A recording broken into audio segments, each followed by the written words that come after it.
প্রিয় এলাকাবাসী, আজকে আমরা শুধু ঢাকা 11 আসনের কথা বলতেই আসি নাই। আমরা শুধু ঢাকা 11 আসনের জন্যই জয়ের ব্যাপারে আশাবাদী নই, আমরা সমগ্র বাংলাদেশে জয়ের ব্যাপারে আশাবাদী। 11 দলীয় ঐক্য জোট, সরকার গঠনের ঐক্য জোট, আগামীর বাংলাদেশ নেতৃত্ব দেওয়ার ঐক্য জোট। ফলে 11 দলীয় ঐক্য জোটের নেতৃত্বে আপনারা সারা বাংলাদেশে যে যেখানে যেই মার্কা যেই প্রার্থী আছেন তাদেরকে সহযোগিতা করে তাদেরকে ভোট দিয়ে জিতিয়ে আনবেন, এই আহ্বান আপনাদের প্রতি রইল। আমরা দেখতে পাচ্ছি বাংলাদেশে যে আরেকটি দল রয়েছে যারা বাংলাদেশকে বিপদগ্রস্ত করার পরিকল্পনা নিয়ে এগোচ্ছে, সেই প্ল্যান পরিকল্পনাকে আমাদেরকে পরাজিত করতে হবে আগামী 12 ফেব্রুয়ারি। বাংলাদেশকে দখলদার মুক্ত, আধিপত্যবাদ মুক্ত, সন্ত্রাস মুক্ত করতে হবে আগামী 12 ফেব্রুয়ারি। আপনারা কি তার জন্য প্রস্তুত আছেন? 12 ফেব্রুয়ারি ভোট কেন্দ্র পাহারা দেওয়ার জন্য প্রস্তুত আছেন? ইনশাআল্লাহ আমরা তরুণ যুব সমাজ সবাই প্রস্তুত আছি। আপনাদের প্রতি আরো আহ্বান জানাই, 12 ফেব্রুয়ারি যদি ব্যর্থ হয় 5ই আগস্ট ব্যর্থ হয়ে যাবে। ইনশাআল্লাহ আমরা 5ই আগস্ট যেভাবে সফল করেছি 12 ফেব্রুয়ারিকেও সফল করব। ইনশাআল্লাহ 12 ফেব্রুয়ারি আমরা বিজয় নিয়ে ঘরে যাব। আমি পরিশেষে বলতে চাই, আমি খুব অল্প সময় পেয়েছি আপনার এলাকা, আমার এলাকা হলেও প্রচারণা করার জন্য আমি অনেক অল্প সময় পেয়েছি। ঢাকার বাইরেও আমাকে যেতে হয়েছে দলীয় কাজে, জোটের কাজের জন্য।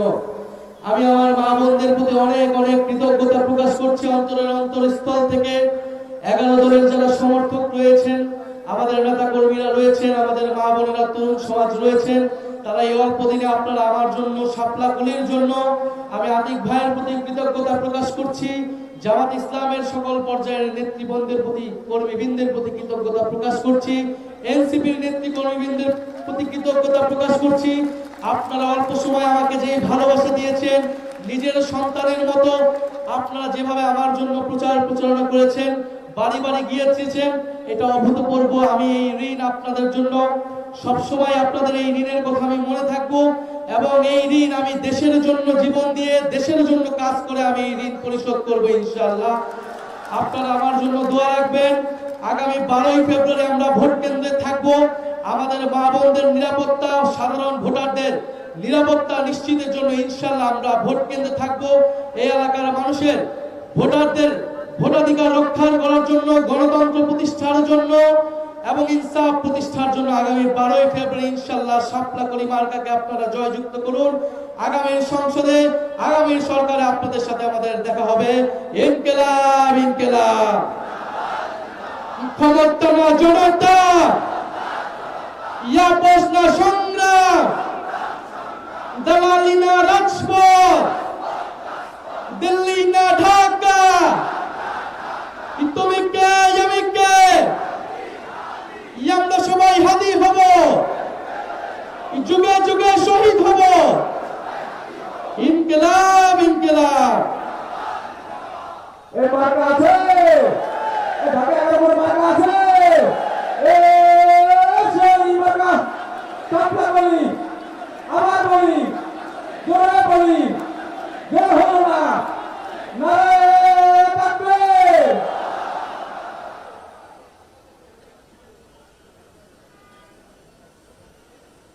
সংগ্রামী ঢাকা 11বাসী, আমরা আজকের এই সভাপতির বক্তব্যের মাধ্যমে মূলত একজনের মন্ত্রের বক্তব্য আমরা পরিলক্ষণ করেছি।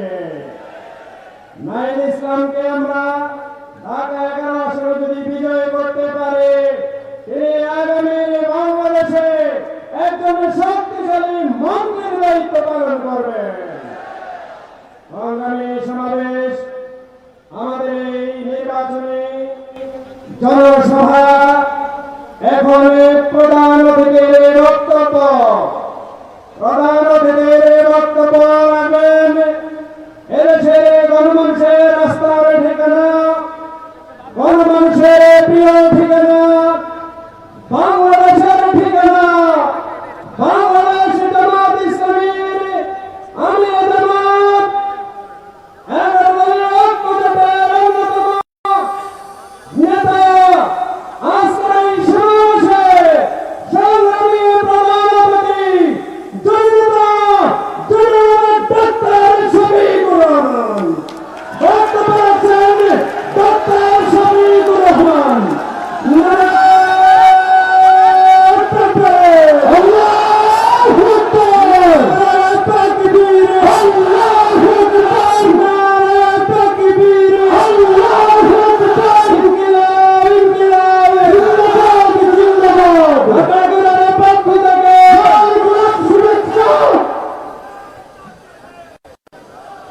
আসসালামু আলাইকুম ওয়া রাহমাতুল্লাহ।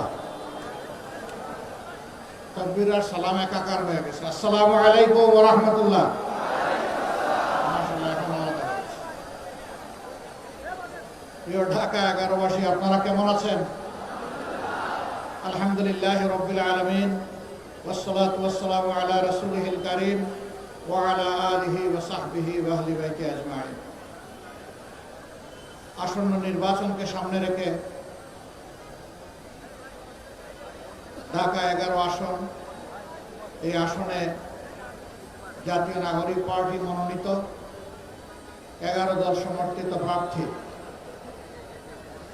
জনাব নাহিদ ইসলামের আজকের এই নির্বাচনী জনসভা, এই জনসভার সম্মানিত সভাপতি, বিশেষ অতিথিবৃন্দ, 11 দলের সম্মানিত নেতৃবৃন্দ, শহীদ পরিবারের গর্বিত সদস্যবৃন্দ, জুলাই যোদ্ধাবৃন্দ, নির্বিশেষে বাড্ডা, রামপুরা এবং বাটারা এই আসনের আজকের জনসভায় উপস্থিত ভাই ও বোনেরা, আমি আপনাদের সামনে দাঁড়িয়েছি সংক্ষেপে দুটি কথা বলার জন্য। আমরা 47 দেখি নাই, শুনেছি।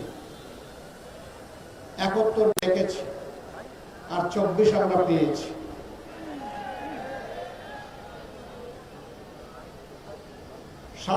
যে আকাঙ্ক্ষা ছিল, 71 হুবহু তাই ছিল। 24 সেই আকাঙ্ক্ষার বাস্তবায়নের বিস্ফোরণ ঘটেছিল। 47 পরে 23 বছর জাতির আকাঙ্ক্ষা পূরণ হয়নি। 71 পরে 52 বছর সেই আকাঙ্ক্ষা পূরণ হয়নি। এখন 54 অতিক্রম হয়ে গেছে। 24 আমাদের যুব সমাজ, ছাত্রছাত্রীরা বিশাল কোনো দাবি নিয়ে রাস্তায় নামেনি। তাদের একটি ন্যায্য দাবি, অতি সাধারণ একটা দাবি নিয়ে নেমেছিল, কোটা সংস্কারের আন্দোলন। কিন্তু অতীতের মতো ফ্যাসিবাদী কায়দায় এই আন্দোলনকে দবানোর চেষ্টা করা হয়েছে। জুলাই মাসে এই আন্দোলন দানা বাঁধে। জুলাই 15 তারিখে আন্দোলন জ্বলে উঠে। আপনাদের স্মরণ থাকার কথা, 15 তারিখ রাতে ঢাকা বিশ্ববিদ্যালয়ে আমাদের কলেজের প্রোগ্রাম মেয়েদের উপর যখন হাতুড়ি বাহিনী আঘাত করেছিল, সারা বাংলাদেশ একসাথে জ্বলে উঠেছিল। তারপরের দিন 16 তারিখ উত্তরবঙ্গের এক সিংহ পুরুষ, আমাদের গর্ব অহংকার, বেগম রোকেয়া বিশ্ববিদ্যালয়ের মেধাবী ছাত্র আবু সাইদ রাস্তায় নেমে বলেছিল, হয় আমার অধিকার দে, না হয় আমাকে একটা গুলি দে। সে ডানা পেতে বলেছিল, বুকের ভিতরে তুমুল ঝড়, বুক পেতেছি, গুলি কর। রাস্তা ছাড়ে নাই, বীরের মতো দাঁড়িয়েছিল। 1, 2, 3 পরপর 3টি গুলি করে তাকে খুন করা হয়েছে। কিন্তু আল্লাহর কসম, একটা গুলিও সে পিঠে নেয় নাই, 3টা গুলি সে বুকে নিয়েছে। এটি বীরের পরিচয়। আমরা তার প্রতি গভীর শ্রদ্ধা নিবেদন করি। একই দিনে তার আরো 5 জন সহকর্মী দেশের বিভিন্ন জায়গায় শাহাদত বরণ করে। আস্তে আস্তে এভাবেই রক্তাক্ত বাংলাদেশ হয়ে উঠল এবং শেষ পর্যন্ত 36 জুলাই, যেটাকে আমরা বলছি, অর্থাৎ 5ই আগস্ট, এই জাতি আওয়ামী জাহিলিয়াত থেকে মুক্তি পেল। আফসোস, আমরা যারা 15.5 বছর আওয়ামী জাহিলিয়াতের জাতাকলে পিষ্ট ছিলাম, বিভিন্ন রাজনৈতিক দল, আলিম ওলামা, সাংবাদিক বন্ধুগণ, সুশীল সমাজের সদস্য, কৃষক, শ্রমিক, মোটে মাঝি, যারাই ছিলাম, এর মধ্যে একটা অংশ এই মজলুম অবস্থার পরিবর্তন করে রাতারাতি তারা জালিমের ভূমিকায় অবতীর্ণ হয়ে গেল। যে সমস্ত উপকর্ম করে আওয়ামী লীগ দীর্ঘ সময় জাতিকে কষ্ট দিয়েছে, একই অপকর্ম এই লোকেরা 6 তারিখ সকাল থেকে শুরু করে দিল। আমরা বিনয়ের সাথে তাদেরকে অনুরোধ করলাম যে মজলুম ছিলেন, জালিম হবেন না। মজলুমের কষ্ট তো বুঝার কথা, তা এখন মানুষকে কষ্ট দিচ্ছেন কেন?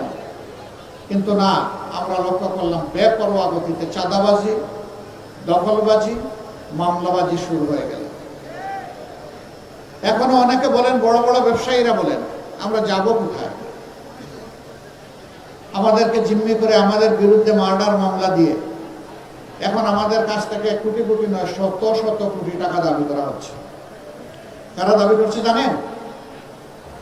এই 15.5 বছর যারা বাংলাদেশের মাটিতে ছিলেন না, পালিয়ে গিয়ে অন্য কোনো জায়গায় নিরাপদ আশ্রয় গ্রহণ করেছিলেন, ফিরে এসে তারাই সেই মামলা বাণিজ্য করছে।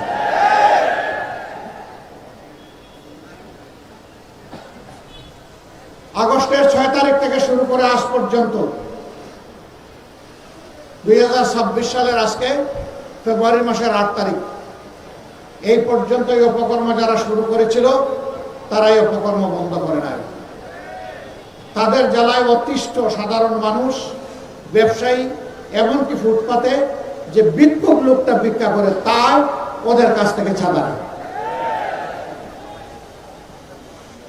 আমরা কি আমাদের সন্তানদেরকে বুকে নিয়ে জুলাই মাসে এই জন্য লড়াই করেছিলাম যেখানে পুরাতন চাঁদাবাজের বদলে নতুন চাঁদাবাজের জন্ম হবে, মামলাবাজের জন্ম হবে, ভূমি দখলবাজের জন্ম হবে, ভূমি দস্যুদের জন্ম হবে? এই জন্য তো আমরা এই লড়াই করিনি, আমাদের সন্তানেরা এই লড়াই করেনি। আমাদের সন্তানদের দাবি কি ছিল? সিম্পল দাবি, উই ওয়ান্ট জাস্টিস। আমরা শান্তিতে থাকতে চাই, আর তার জন্য সারা সমাজের সর্বত্র আমরা ন্যায় বিচার দেখতে চাই। এটাই তারা বলেছিল। এখন ন্যায় বিচার এটা আপনারা দেখেছেন একটি দল তারা মাঝে মধ্যে বলেন তারা ক্ষমতায় গেলে দুর্নীতির টুটি চেপে ধরবেন। ভালো কথা। Charity always starts from home. ভালো কাজ নিজের ঘর থেকে শুরু করা লাগে। তাইলে যে 59 জন ভয়াবহ ঋণ খেলাপি, ঋণ ব্যাংক ডাকাত, এদেরকে আপনারা মনোনয়ন দিলেন কেন? এদেরকে বগলের নিচে আশ্রয় দিয়ে এমপি বানিয়ে আপনারা করবেন দুর্নীতি দমন। এগুলা শুনলে পেঁচায়ও হাসবে। জনগণ এগুলা বুঝে। প্রিয় সম্মানিত ঢাকা 11বাসী, বারবার 12 তারিখ ফিরে আসবে না। 5 আগস্টের অসম্পূর্ণ কাজ সম্পন্ন করার দিন হচ্ছে আগামী 12 তারিখ। 5 আগস্ট যে আকাঙ্ক্ষা নিয়ে রক্ত দিয়েছিল আমাদের সন্তানেরা, ভাইয়েরা, বোনেরা, শিশু, বৃদ্ধ, আবাল বনিতা, ওই রক্তের ঋণ পরিশোধ করার দিন হলো 12 তারিখ। এই রক্তের সাথে যারা বেইমানি করবে, ইতিহাস তাদেরকে ক্ষমা করবে না। সারা বাংলাদেশ এখন জেগে উঠেছে। তরুণ যুবকেরা তাদের দৃষ্টিভঙ্গি জানিয়ে দিয়েছে। তারা বলে দিয়েছে আমরা পুরোনো বন্দোবস্তে আর নাই, বাস্তবতা রাজনীতি আর ফিরিয়ে আনতে চাই না। নতুন বাংলাদেশ আমরা দেখতে চাই। বাংলাদেশের নতুন রাজনীতির উত্থান চাই। ইতিমধ্যে এই রায় যুব সমাজ দিয়ে দিয়েছে। এখন জনগণের দায়িত্ব, আগামী 12 তারিখ জনগণ ইনশাল্লাহ সেই রায় দেবে। জনগণ দুর্নীতিকে লাল কার্ড দেখাবে, জনগণ চাঁদাবাজদেরকে লাল কার্ড দেখাবে, জনগণ মামলাবাজদেরকে লাল কার্ড দেখাবে, জনগণ দখলদারদেরকে লাল কার্ড দেখাবে, জনগণ আধিপত্যবাদের গুলামদেরকে লাল কার্ড দেখাবে। আবরার ফাহাদ, আবু সাইদ, সাদি, হাদি, আমরা তোমাদের কাছে আর তোমাদের বন্ধুদের কাছে আমরা বই নি। আমরা কথা দিচ্ছি ইনশাআল্লাহ তোমাদের আকাঙ্ক্ষার নতুন বাংলাদেশ হলে দেশ এবং জনগণের সেবা করার সুযোগ পেলে তোমরা যেমনটা চেয়েছিলে আমরা তেমনটাই যৌবনদীপ্ত বাংলাদেশ গড়ে তুলব ইনশাআল্লাহ। এই বাংলাদেশ যুবকদের হাতে আমরা তুলে দিতে চাই। আমরা যুবকদের হাতে বাংলাদেশের দায়িত্ব দিতে চাই। আমরা বেকার ভাতা দিতে চাই না। 24-এর যুবকেরা কোথাও গিয়ে কারো কাছে বলে নাই দে দে বেকার ভাতা দে স্লোগান দিয়েছিল কেউ? তাইলে আজকে বেকার ভাতার কথা উঠে কেন? আমি মনে করি যে সন্তানেরা সেদিন চিৎকার দিয়ে বলেছিল আমাদের অধিকার দাও, আমাদের হাতে আমাদের ন্যায্য কাজ তুলে দাও, তাদেরকে বেকার ভাতা কথা বলার মানেই হচ্ছে যুব সমাজকে অপমান করা। যুব সমাজ, আপনারা সেই অপমান সহ্য করতে রাজি আছেন? আপনারা বেকার ভাতা চান না কাজ চান? কাজ চান? যারা চান তারা একটু হাত তুলেন। ও মাশাআল্লাহ, সবাই যুবক। তাইলে এই স্টেজে আমরা যারা আছি আমরাও যুবক, আমরাও সামিল হয়ে গেলাম যুবকদের সাথে ইনশাআল্লাহ। সম্মানিত ভাইরা, 10 টাকা শের ধরে চাল খেয়ে এখনো পেটের ভিতর গরম রয়েছে, ফাঁপা যায়নি। এখন আবার নতুন করে এই কার্ড সেই কার্ড, গাঁটে গাঁটে কার্ড। এই সব কার্ড হলো ভুয়া কার্ড। যেমন 10 টাকা দরের চালের আশ্বাসটা ছিল ভুয়া, এই কার্ডগুলো হইলো সেই রকম ভুয়া। এইসব ভুয়া কার্ডকে আগামী 12 তারিখ জনগণ ইনশাল্লাহ লাল কার্ড দেখাবে। এরপরে যে বাংলাদেশ জনগণের আকাঙ্ক্ষার ভিত্তিতে মহান আল্লাহর ইচ্ছায় গড়ে উঠবে, সেই বাংলাদেশে ইনশাআল্লাহ এই সমস্ত সামাজিক অপকর্ম চলতে দেওয়া হবে না। ন্যায় বিচার ইনশাআল্লাহ কায়েম হবে।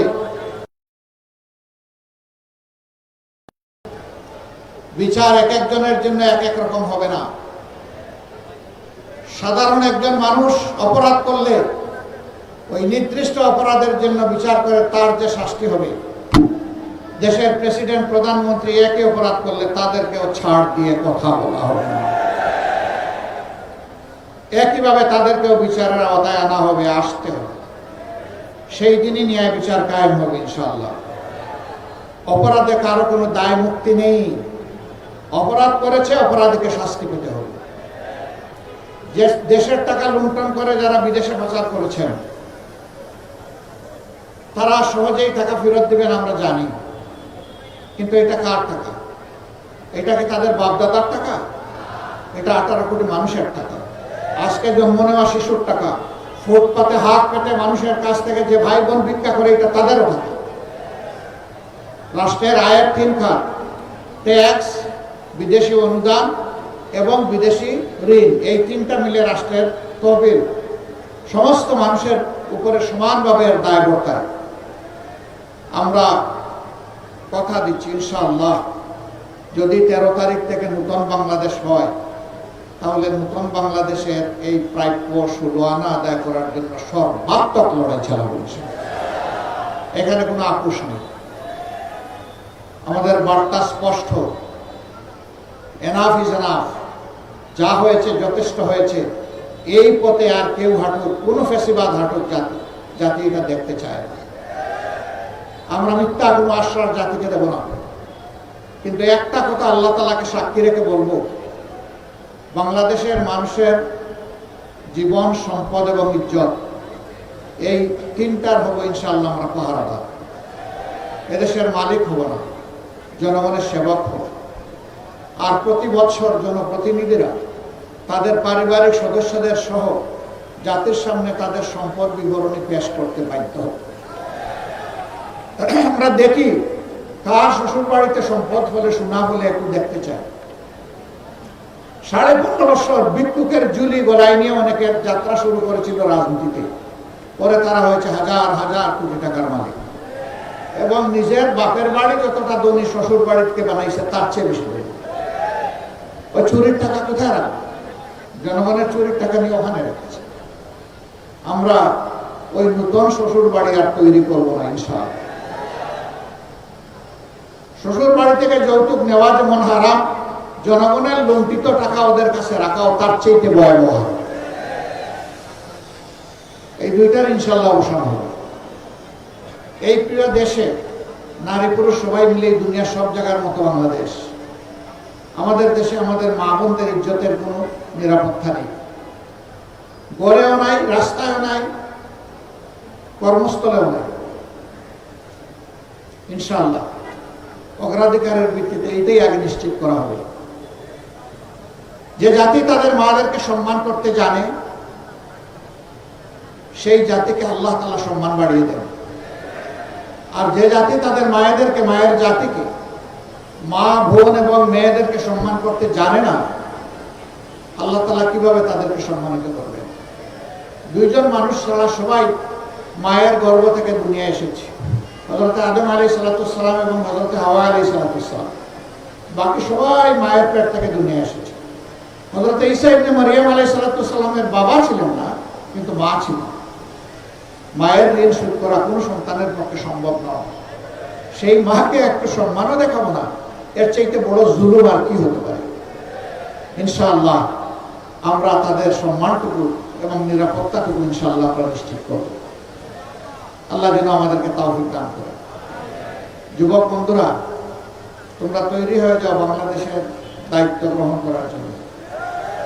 আজকে যে নাহিদ ইসলামকে এখানে আমরা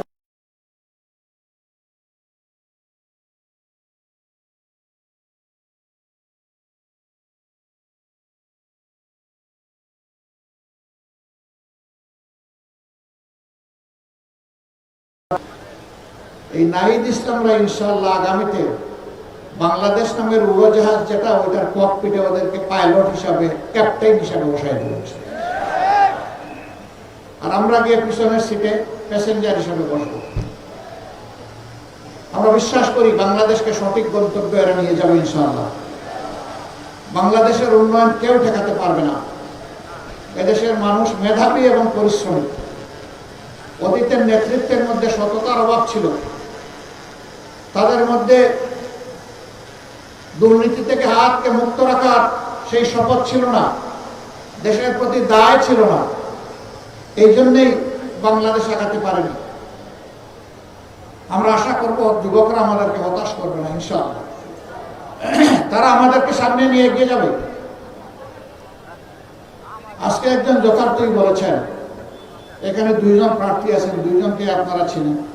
নাহিদ ইসলামের জন্ম এখানে, বেড়ে ওঠা এখানে। আমি মার কাছে মাসির গল্প শোনাতে চাই না, আমার চাইতে নাহিদকে আপনারা ভালো চিনেন।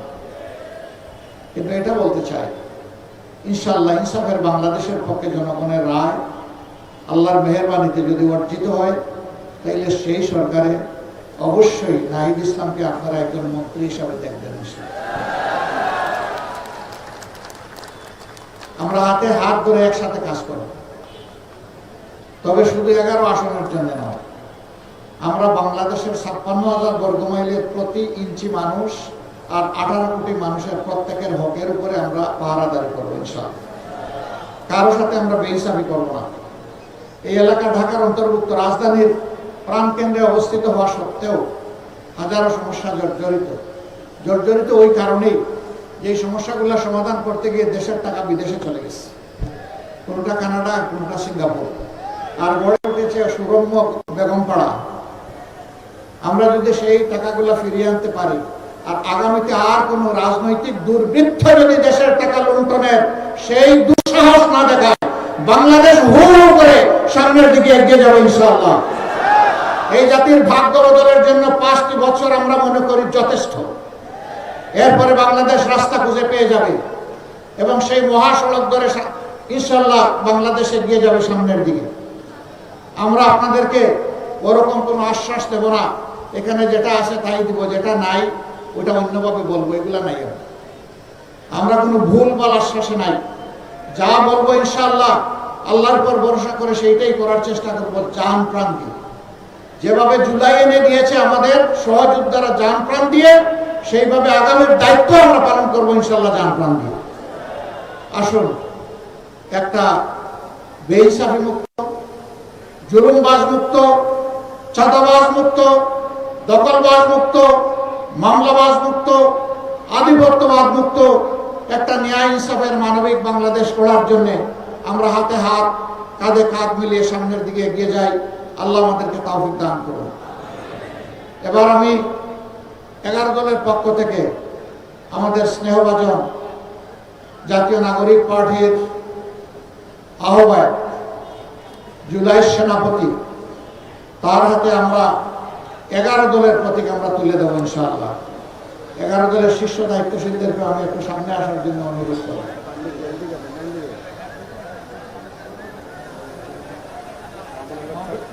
মহবে চলে গেছে? আচ্ছা, বাকি যারা আছেন তারা থাকবে ইনশাআল্লাহ। আলহামদুলিল্লাহ। এটা দেবো?